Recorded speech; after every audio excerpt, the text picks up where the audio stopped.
Hey everyone, it's Jason. Welcome to another Power Rangers deck building unboxing for S.P.D. to the rescue. So of course, being a regular expansion, it requires a core set to play, either the regular Power Rangers or the Zeo Stronger Than Before core set. But it comes with your brand new characters, all based off the S.P.D. season, Space Patrol Delta. So it has some extra interesting new concepts to it, which is one thing a deck builder tends to like to do with these. The overall gameplay is the exact same as all the other ones, but they add some new stuff. This is going to deal with capturing villains and putting them in containment, as well as dealing with a new type of villain, which is going to be the A Squad Rangers. Yes, there's going to be some neat stuff. So heads up and forewarning for this video is I had lost my original recording, so I'm redoing this. And I'm only bringing that up because I have all my cards sleeved. I like to do my videos before that. So there might be some glare on the cards, so I do apologize for that ahead of time. Alright, we're gonna hop into the book. Here we got Anubis Kruger. We will also, before I actually get to that, at the end of the video, we'll also go over the quick bonus pack number 4, which are just, they come with them. My camera decided to have a freak out moment there for a moment. Sorry. Alright, so we're going to hop into the rulebook here just to see what's actually brand new. I'll move some of these cards out of my way. Alright, so our brand new setup is going to be... we're going to have 2 brand new starter cards. To play with S.P.D. to the rescue, the heroes should place the oversized containment card next to the Zord Bay, and the villain should place the oversized Omni/Magnificence, usually just referred to Omni. So that'll be another thing we'll go over in just a minute. So remove one of your 1 cost starters from your 10 card starting deck and place it back in the box. Using a core set, that'll mean you start with 6 teamwork instead of the 7. Finally, each hero shuffles a Delta Max Striker into the starter deck, and the villain shuffles the Trubian Swords. So each player gets an extra one of these cards. And these are just to kind of help out for the exact thing. So for the first in S.P.D, we recommend they only use the hero and villain characters found in the expansion and replace the Zeo and Blade and Zeo blasters with the Delta Max Strikers and Trubian Swords. And then later you can mix and match them as well. Cool. So we got some new starter cards, which are really fun. Our new concept is containment. So, if you're familiar with the show, the S.P.D. Rangers go around trying to recapture villains. They put them in special containment cards. So it says, whenever a hero battles a villain, they may choose to either gain its reward as normal and place it in the main deck discard pile, or place the villain in your containment instead of gaining its reward. So it's going to give you some different options on how you would like to kind of play the game, which is very cool, very interesting to do. So once per turn, heroes may pay energy instead of shards when they battle a villain. They simply pay an amount of energy equal to the number of shards it would cost to battle them. It's like discounts such as, various things. However, if they pay energy instead of shards, they must place the villain into a containment.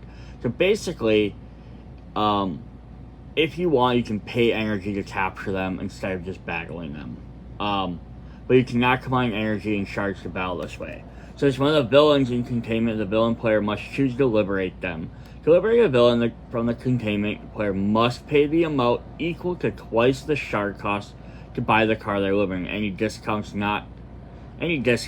to liberating are applied to the doubled amount. When a villain is liberated, it takes it into their hand. So basically the heroes are going to either get a reward or capture the villain, which removes them from the game and goes towards kind of like them winning the game. Villains, on the other hand, will obviously free the villains because that keeps the heroes from winning, but it also, they get the card right to their hand. So we're going to have a special containment card, which I'm going to show. So here's the back side, just how you'd have it in the game, just so you can kind of see what it looks like there. Then if we flip it over, it has more of the specific rules, just as a reminder. So you can really keep either side up if you want. So it mentions, so you may, when battling, you may also yell or contain them. Once per turn, though, you may battle them with energy. So now you can do the first one. You can beat them with regular cost and then put them in containment rather than paying for it. But once per turn, you have the option of also just doing it with energy. So if there are 8 villains in the containment, heroes win the game. So that's definitely a thing where heroes are going to want to try and get villains in there. But keep in mind, though, that every time you get it, you're foregoing your rewards. So if you get it too early, too many, too often, yes, you're going to get closer and closer to winning the game, but you're falling behind because you're not gaining them extra bonus rewards. So I don't think they expect you to like capture a villain the first 8 turns and win the game. They figure you're probably gonna have to do like maybe the first few turns you probably can't afford it, first of all. But even when you start to, they probably are gonna expect you to get some of them rewards instead, because you're gonna need them to build up your deck and buy new cards and make your deck better.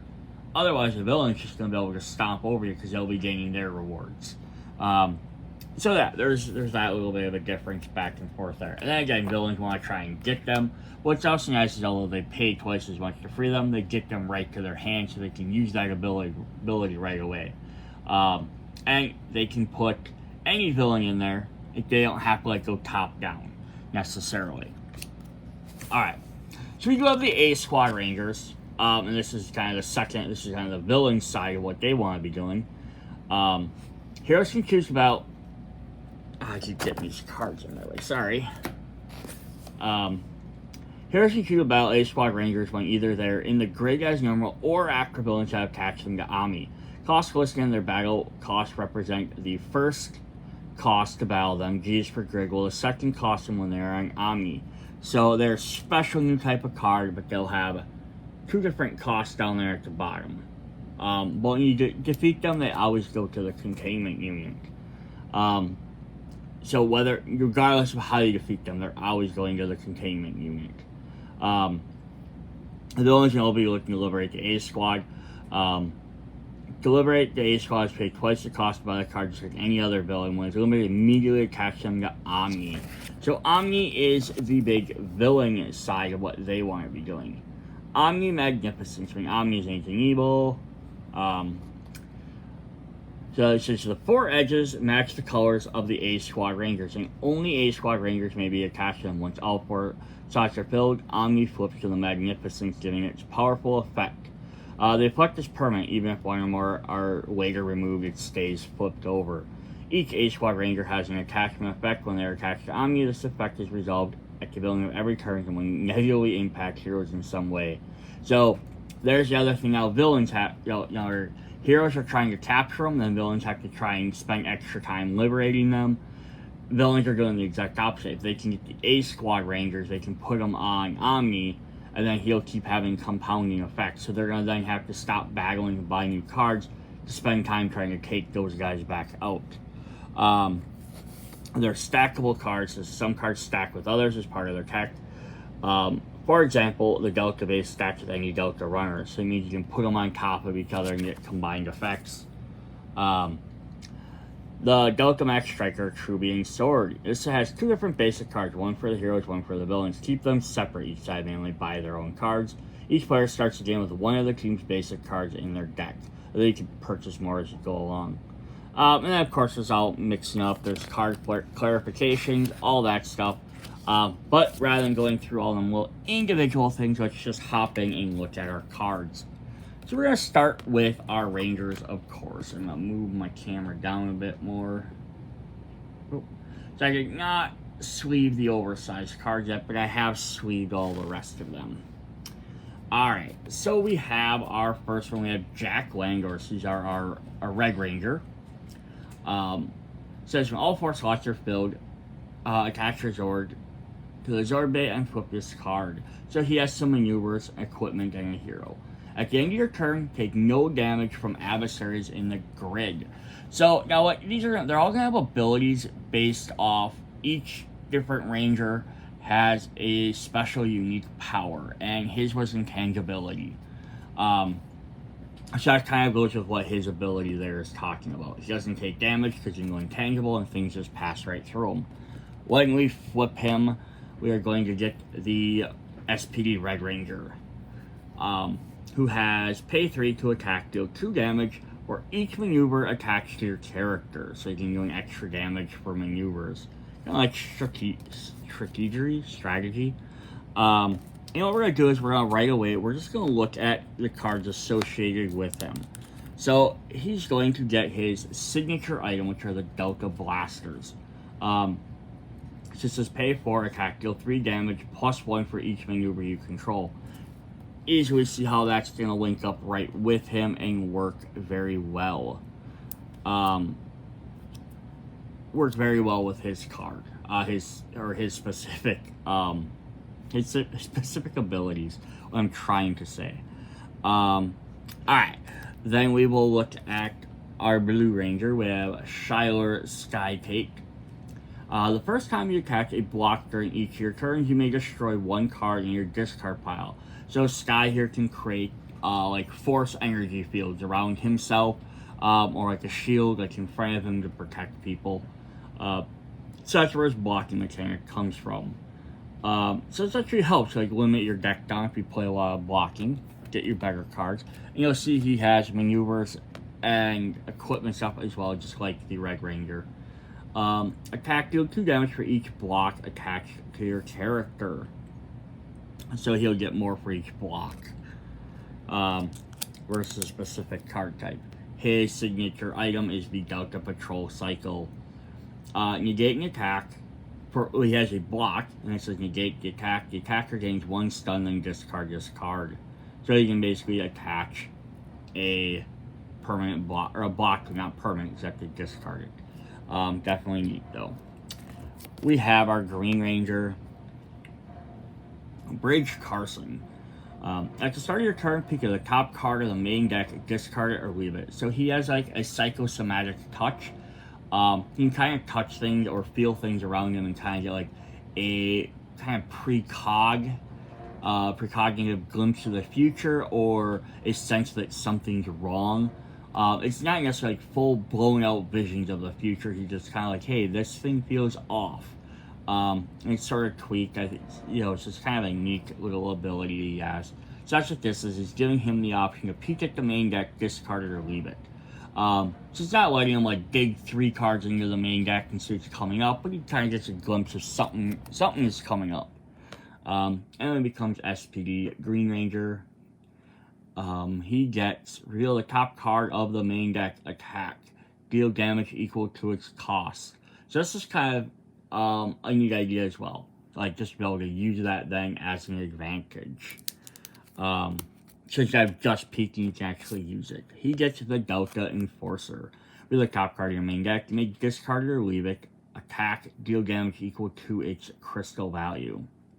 Yeah, so the other ones is just kind of combines his 2 other abilities together, which is definitely a neat idea.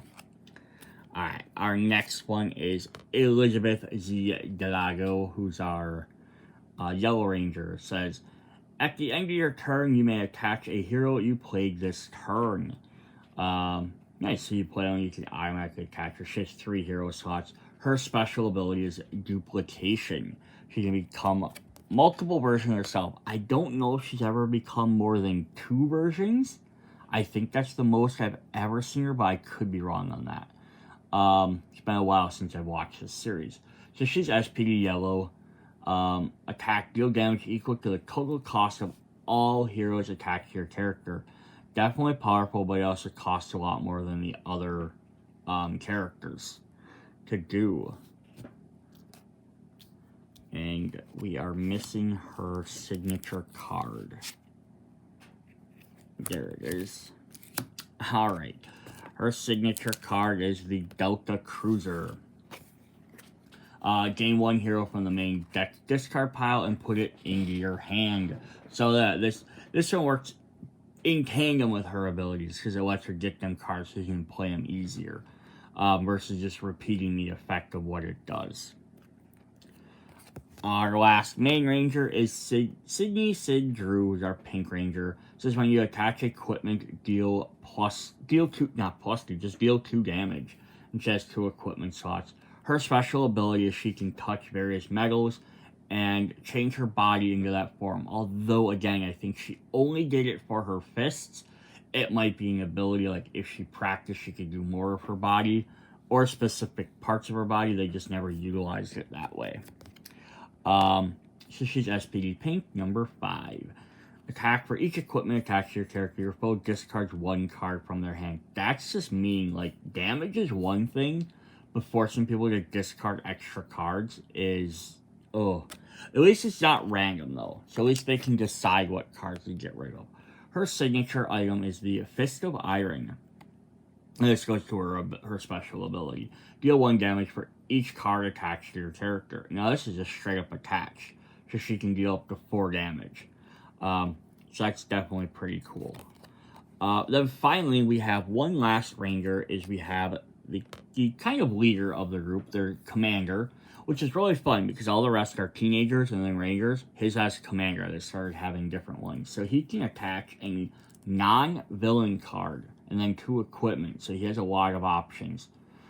This is Anubis Doggy Kruger. When you place a villain in the containment, your team draws a total of 2 cards divided evenly.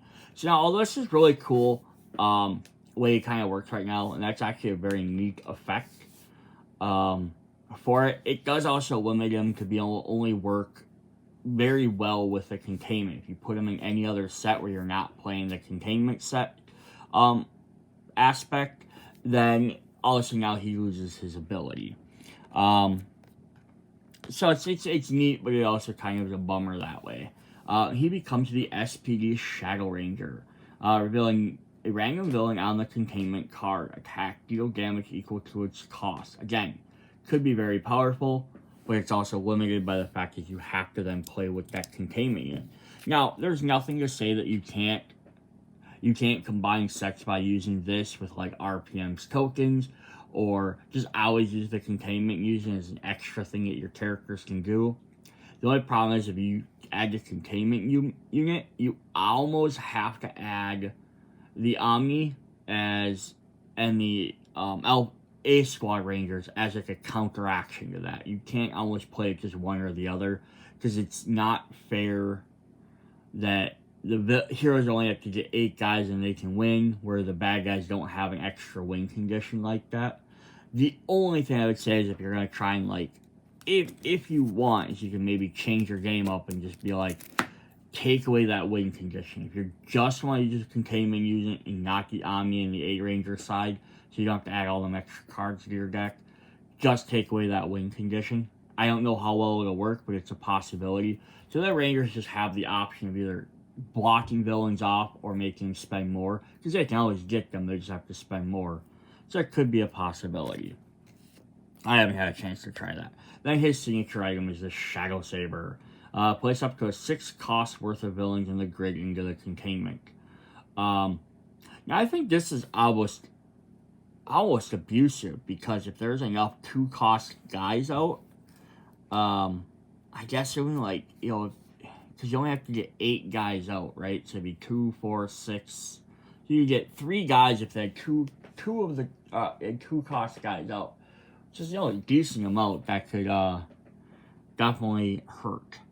I almost said, like, again, maybe I can rule this should have added for the containment is at the beginning of the hero's next turn, giving the villains at least one last chance to try and buy something back out of there. Otherwise, he could win on one turn, just have, but that's what it is. That's how this game works. Alright, so then we're going to hop in and look at our, let's look at our Zords quick. As long as we're still looking at these. So we have Delta Runner 1 for red. Target foe discards 1 attached card. So nice, just helps you limit what your foes can do. The Delta Runner 2 blue, block, negate, and attack, then draw 2 cards. So you get another blocking card for blue. Delta Runner 3, attack, deal 3 damage. If negated, target player gains 1 stun. So, his doesn't really work as well with his ability, just because it's like peering at cards, but he needs something a little bit more powerful. Delta Runner 4, yellow, attack, deal 4 damage. And Delta Runner 5, deal 5 damage if negated, discard this card. There's the only reason why I didn't show these off with the Rangers, because they don't necessarily directly reflect their abilities. Then we do have, which I don't know why I have it in that stack. We have the Delta Base Shadow Zord. Gain 1 villain from the grid and place it in the containment. If none, draw 1 card. Stacks on any Delta Runner. So this is that stacking effect, which basically means you can have your 5 runners out on the board getting ready for your Zord, and he can stack on top of one of them, because he's basically a containment unit for all the Zords anyhow. So you're not taking up an additional slot if you're playing with him. Then we have our Megazords. We have Delta Squad Megazord, who has the 3. So this would just be your red, blue, and yellow colors, I believe. Maybe it's all 5 of them. It must be. I just must not be seeing the legs. Attack all Zords. Ready all attack Zords. Then attack, deal 4 damage. Nice. You get all your Zords back. And then if we flip that over, we can get the Delta Max Megazords. This is their like upgraded Zord. Pay 3 to ready all attack Zords and deal 5 damage. So yeah, it gets better as you do more damage, and it actually costs cheaper to do like 3 instead of the 4 from the other one. So those are all our Zords. Alright, so let's hop in and look at some villains. We're gonna start with, we gotta start with the steaming sides. We have Ithacor. So like any non-hero, so he kind of is like the opposite of Kruger or Shadow Ranger. He has a very similar sort. He's like his arch nemesis in the show. For the first time you liberate a villain from containment during each of your turns, draw 2 cards. So very much mirrors his ability. Instead of gaining them, he gets them. Alright, and then he has before this time, if you liberate a villain this turn, draw 1 card and reveal it. Attack, deal damage equal to the drawn card's cost. Yeah, so unlike just instead of just revealing a random card and getting to do that damage, he gets to draw a card and do it for whatever that card is. Alright, then what is his signature item? He has the Ocean Saber. Liberate a random villain from the containment, then discard this card. So there we go. So kind of like the opposite of Shadow Ranger. But again, he's going to be focused on doing that containment unit and all that stuff. Alright, we have General Banag. When you attack an equipment, target foe gains a stun. So yeah, he has lots of equipment. He definitely wants to do that. And then his empowered side, attack, deal damage equal to the total number of shards of the equipment attached to your character. So he's just going to bulk up his weapons and destroy you. His signature weapon is his Claw Blade. Detach 1 equipment from your character. Attack, deal damage equal to that card's cost. Nice. So more powerful. Plus, then you can replay your equipment. You can swap stuff out. Alright, then we have Broodwing. When you buy or gain a Crybot, you may attach it. So this is actually, again, it's sort of limited. It's a neat idea, but it's sort of limited because it's going to specifically reference him having to have a Crybot, which are villains from this game. I wanted to see if they had a specific rule for that. So this card will count cards from other expansions you may have that have bot in their name, such as the Quantron bot. That's his master card. So I'll have to look at that and see. Yeah, so his master card just says bot, so this only works with Crybots. Again, this would be limited if you're not using cards from the other set, and there's a decent number of Crybots in this set. But, you know, it's a thing, you know, add them or don't. It's up to you. Broodwing attack to deal 2 damage for each Crybot attached to your character and in your team's discard piles. And then his signature item is the Wings. Deals damage equal to the cost of Crybots attached to your character, then discard that Crybot. Interesting. Our next villain is Moira. Or Mora. Reveal cards from the top of the main deck until you reveal a villain. Discard all non-adversary cards in the grid, then replace it with the revealed... Discard a non-adversary card in the grid, then replace it with the revealed villain. Shuffle the rest of the revealed cards and put them back on the top of the deck. So this is basically her ability to create monsters. It's just the idea of you can discard one monster that's out there to put out a new one. Interesting though, because you're forced to do it, so it's kind of an interesting ability. Then she can flip over to Empowered side where she becomes Morgana. Deal 1 damage for each villain you control. If you have 3 or fewer cards attached, you may flip this card. This is a neat idea, because then she can, hey, there's not a lot of villains out, she can flip back to her lesser side, and then she can gain more villains back up there. And it kind of shows her in the show where she transforms back and forth.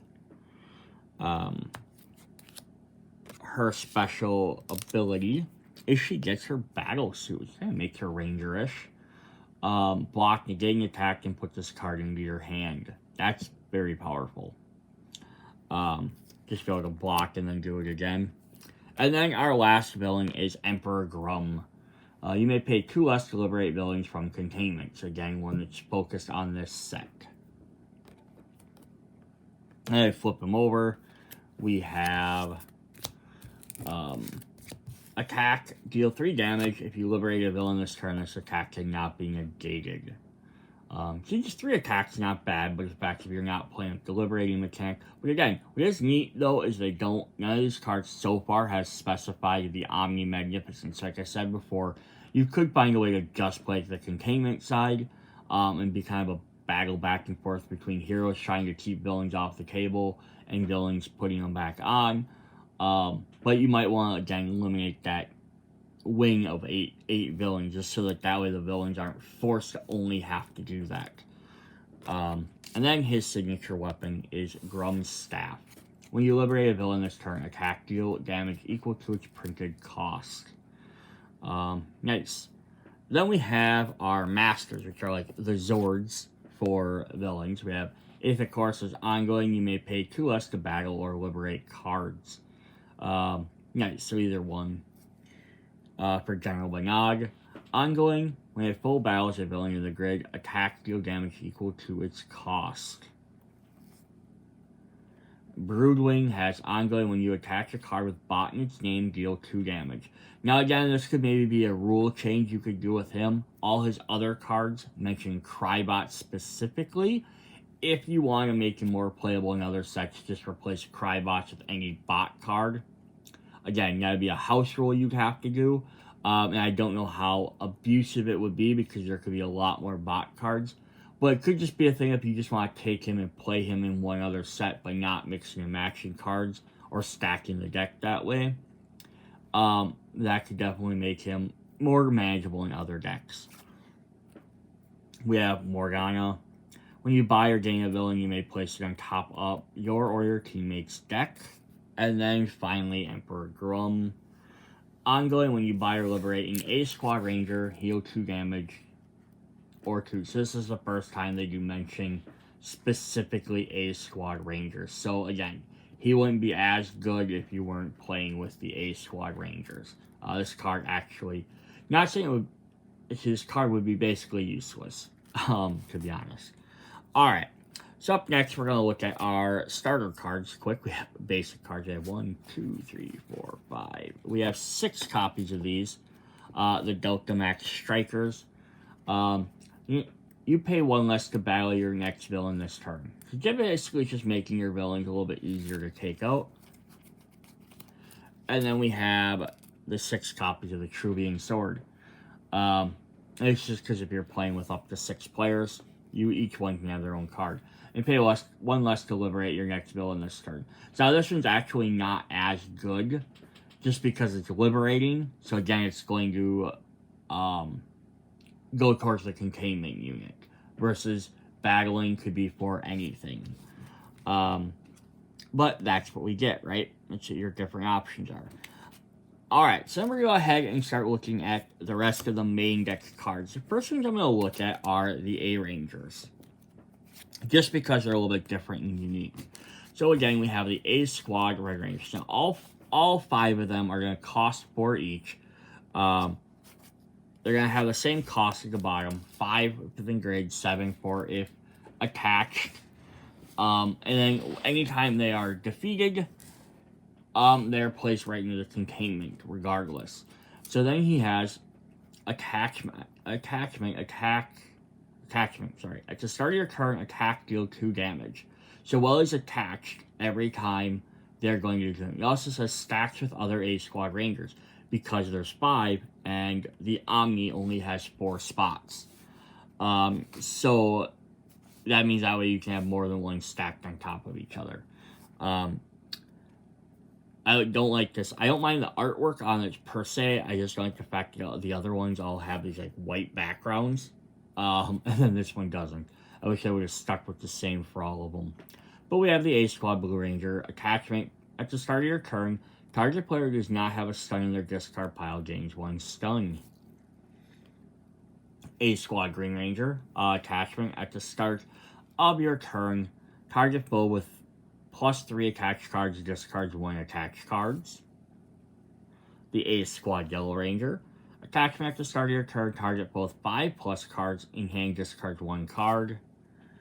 And A-Squad Pink Ranger. At the start of your turn, reveal the top card of the main deck. If it's a villain, gain it. If not, heal 1. So you can definitely see why these guys could start to be a pain when they're attacked, especially when their abilities start combining. Kind of like the Masters, especially because they have ongoing abilities. So here's the Omni's oversized squad card. It has A-Squad around the top. All 4 slots are flip this card. When your team buys, gains, or liberates an A-Squad Ranger attaches. So this, again, this isn't a playable character. It just kind of sits off to the side. But then it'll give you all them A-Squad Ranger extra abilities.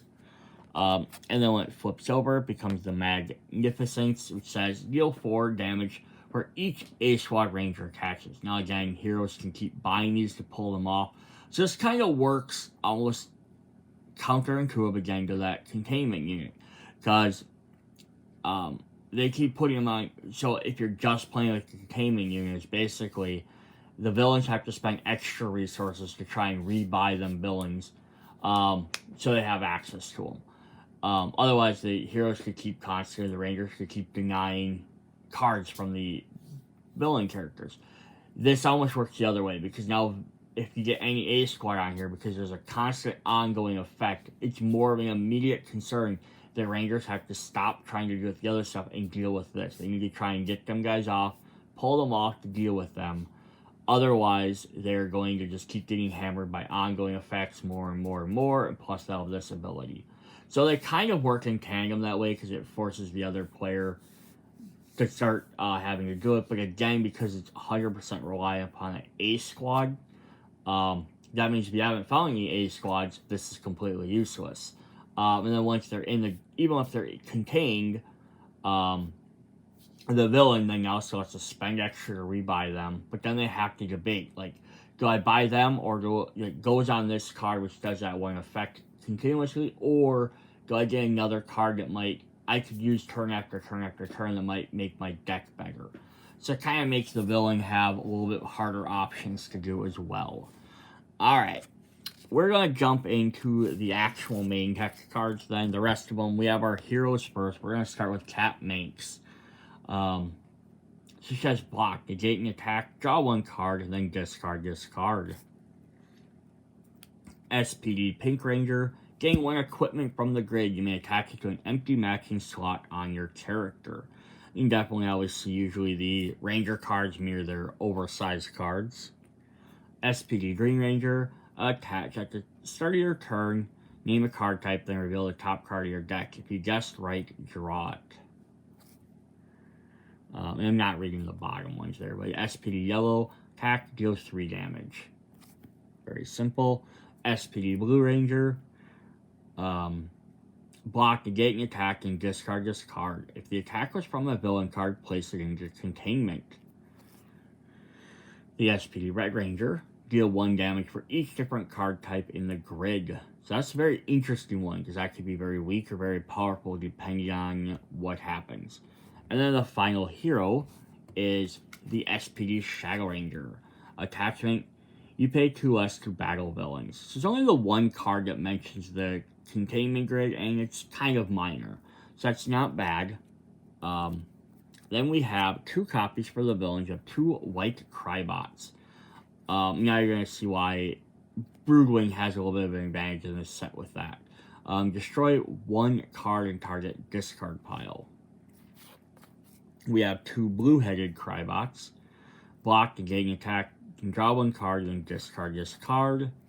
And we have 2 copies of the orange-head Crybot. So he has 6 Crybots in the set that he can potentially get, which granted, it's not a ton, but, you know, there's enough in there. Attachment, at the start of your turn, reveal the top card of the villain deck. If it's a villain, gain it. Alright, then we have 1 copy of the rest of these. We have Piggy, gain an A-Squad Ranger in the grid, or the main deck discard pile. If this character is in containment, it cannot be liberated except at random. It's interesting. Basically, supposed to be because of his character idea, as he's kind of a villain, because he'll help the villains if they ask for help, but then he'll begrudgingly help the Rangers if they need help. Like, he's not necessarily good until kind of the end when he realizes he really should be a good guy. But he's not necessarily, like, evil. So yeah, it's kind of an interesting dynamic with this character. Then we have Bugglesworth. Attack, deal 2 damage, plus 1 damage for each location your team controls. Professor Mooney, you pay 3 less to liberate your next villain this turn. Mirlock, block, negate the attack, redirect the attack back to the attacker, then you block if able, then discard this card. And then finally, General Valku. Attack, deal 1 damage for each card in containment. If negated, discard this card. So there's a few more villains in here that directly deal with the containment or liberating, which again, just make them harder to combine with other sets unless you're going to include that extra mechanic. But to be fair, like RPM had tokens and a lot of cards, some cards revolved around them, and each set has their own little tweaks and mechanics. If you don't have cards that directly reference the new mechanics, then that new mechanic is kind of pointless to begin with. So I understand it. We have some maneuvers. We have 2 copies of each of these. We have a Wave of My Hand. Block, negating attack, then discard this card. A Big Swing. Attack, deal 4 damage. If negated, discard this card. S.P.D. Emergency. Heal 1 for each card attached. Each card with an attack attached to a villain character. If you heal 4 plus HP this way, discard this card. And then finally, we have Judgment Mode. Hero, place 1 villain from the grid into the containment, and villain battle 1 hero at the grid at no cost. So basically, a villain gets a free defeat, and a hero gets to put 1 in containment, which is really neat. Alright, then we have some equipment. We have 2 copies of each of these. We have Rick 2.0. Put 1 card from your discard pile into your hand. Stacks with K9 Cannon. So again, this is that unique stack effect. So you can have multiple on the same character. This also lets you have multiple equipment on, so it count, every piece of equipment, they could have 2. So yeah, put 1 card from your discard pile into your hand. We have the K9 Cannon here. Which also stacks as Rick 2.0 the other direction. Attack, deal 1 damage. Attack, deal 1 damage. If you control Rick 2.0, double this damage. So if you have that, you can do 2 for each. The S.P.D. Battleizer. Attack, deal 3 damage. If negated, the blocker gains 1 stun, then discard this card. And our final equipment is the SWAT Truck. Block, negating attack, draw 2 cards, then discard this card. Alright, then we have our 4 locations. So 1 copy of each. We have Tax Lab. Ongoing, pay 1 to deal 1 damage to target foe equal to the damage they just dealt your team. Then discard this card. Use this during any turn. So there's the, I forgot what he's called. Is it the Wheel Battler? That's what they're kind of showing there. Yeah, deal 1 damage to target foe equal to damage they just dealt. Especially, you know, reflect damage back to them. We have New Tech City. Ongoing at the start of your turn, heal 1. If you have 10 or fewer HP, draw 1 card. Piggy's Cafe. Ongoing, pay 1 less to battle or to liberate.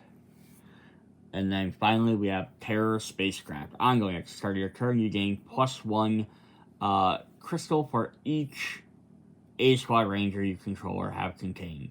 This is the only one of the 3 that, again, specifically leans into that containment unit cards and stuff. The other one, like Battle or Liberate, again, you can ignore the Liberate if you want. It still works. Alright, so that's what we have for Power Rangers S.P.D. to the rescue. So the last thing we do want to show off is the bonus pack. So, like all the other Power Ranger deck building games, and most games from Renegade Studios, if you pre-order the expansions ahead of time, you get a bonus pack of cards. And then they're also available in their store later on for usually about $5 a piece, depending on, again, what sets they are. So yeah, if you really enjoy the game and you like these bonus packs, just keep an eye out for future sets, pre-order them from their store. I think you usually have about like a week or 2 even after the pre-order technically ends and it's available to buy to still get them before they remove that special bonus. But don't hold me to that because they might change that in the future. So what are the bonus packs for the Power Rangers? If you watched my previous videos, you know they're just foil versions of the oversized character cards. So, personally, if you get these or don't, that's 100% for you. They're not going to affect your gameplay whatsoever. So we're just going to hop in and look at these really quick. I'm not going to spend a ton of time. So they are just foiled versions of the oversized cards. I mean, they're not bad foils. I wish there was a little less foil on them. Like, I wish they just foiled specific parts of the card so they stood out, like here you can kind of see like, the background of him is spoiled, but like if it was just the background around him and not the edges of the card and the border and all that, I think it would stand out more. But that's just me personally. Like again, here's the Pink Ranger. Yeah, just the background around her is kind of foiled and her Ranger form stands out because it's not foiled. But then it's kind of distracted as well because then the rest of the name and the borders are all foiled as well. But that's just my personal opinion. Like for me, if I wasn't pre-ordering these, I would not go out of my way to buy all these. That's me. So now this is what's weird because now here, if you aim this just right, hard to maybe tell in here, but like some of the silver parts on her costume, like the edge of her fore, are also foiled. So they did. It's weird because sometimes they foiled. Like here, her badge is a little bit foiled. Now it's hard to really tell on the camera. But yeah, it's kind of odd. They foiled some of the silver stuff on the Rangers. Sometimes it doesn't look like they did, but that's what these are. So I'm just gonna kind of fly through the rest of these pretty quick. Because they're the exact same cards as we saw before. No new special effects. But if you really like oversized foil cards, definitely pick them up. I believe they, like I said, you can buy them. Like this is actually kind of cool, where there's more of an emphasis on the swirl and like part of his mask, and then the rest of it. But again, get rid of the outside borders, like they're like part of his costume and his sword are foiled. That's cool, but then don't foil all the rest of them. Like they did more just spot foiling on certain parts to make them stand out. I would love these more, but that's just me.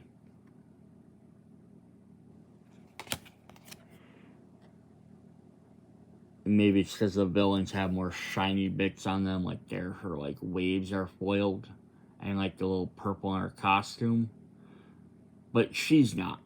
So it makes some other things stand out. They're definitely cool. But then here, it's like everything but her face is spoiled. So it kind of ruins it, you know? And then here, you know, the blast is spoiled like it should be. He has too much on him that's almost spoiled. Like his costume, his head. Like they should just, limited it to certain things. Even if it's not consistent from like one card to the next. Like one card's their energy blast, one card's part of their costume. I think it would have worked better. Right, that's what we have for the new Power Rangers deck building game. If you haven't checked out previous sets, do it. Keep an eye out for future expansions. See you guys later. Bye.